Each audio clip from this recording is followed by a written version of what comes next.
দেখেন নোয়াখালী ১ নম্বর ওয়ার্ড জাহাজমারা বাড়ে ঘরের ভিতরে পানি উঠে গেছে। এখন চতুর্থ সাইডে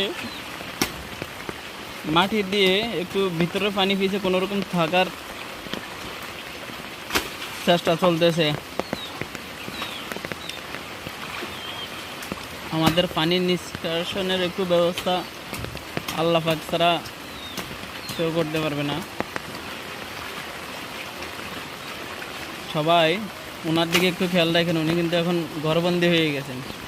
প্রাণ ওনার জন্য একটু হাত বাড়িয়ে দিন।